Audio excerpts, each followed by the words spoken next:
राजस्थान के विधानसभा चुनाव ने दुष्यंत चौटाला के अरमानों को तार-तार कर दिया है और उनकी सारी उम्मीदों पर पानी फेर दिया है। 2024 के चुनाव को लेकर दुष्यंत चौटाला ने बड़े अरमानों के साथ राजस्थान की राजनीति में एंट्री मारने का काम किया था।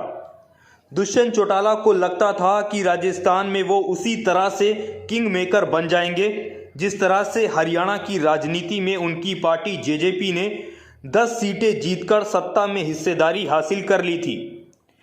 दुष्यंत चौटाला को लगता था कि राजस्थान में बीजेपी को पूर्ण बहुमत नहीं मिलेगी।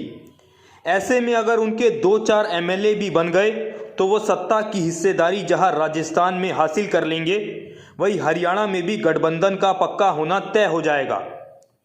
लेकिन दोनों ही मोर्चों पर दुष्यंत चौटाला को मुंह की खानी पड़ी है और राजस्थान के चुनावी नतीजे बता रहे हैं कि वहां पर जेजेपी की दुर्गति हुई है।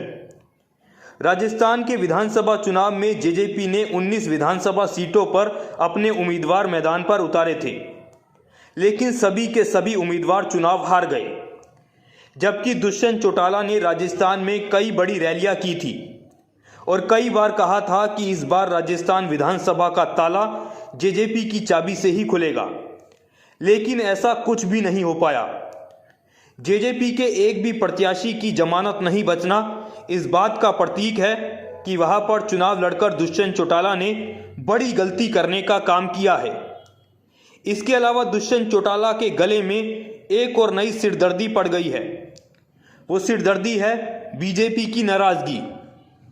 बीजेपी हाईकमान के पास ये रिपोर्ट पहुंच गई है कि जेजेपी ने खुद चुनाव लड़ने की बजाय बीजेपी को नुकसान पहुंचाने के मकसद से वहां पर चुनाव लड़ा था और इसके चलते बीजेपी को आधा दर्जन सीटों पर बड़ा नुकसान भी हुआ है।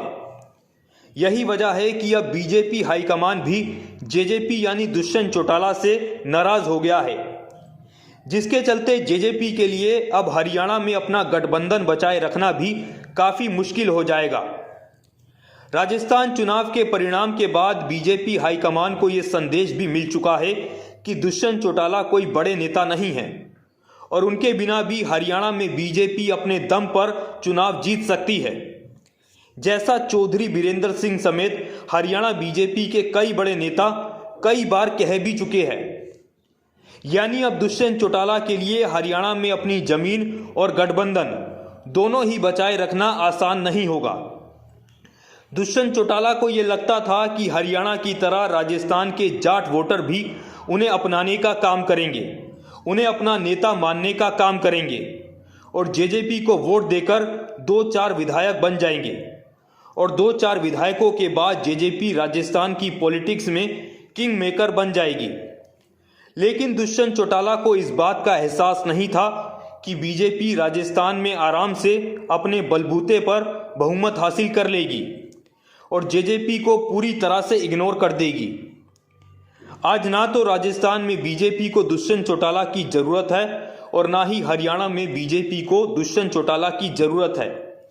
यही वजह है कि राजस्थान के साथ साथ अब हरियाणा में भी दुष्यंत चौटाला के लिए रास्ता मुश्किल हो जाएगा।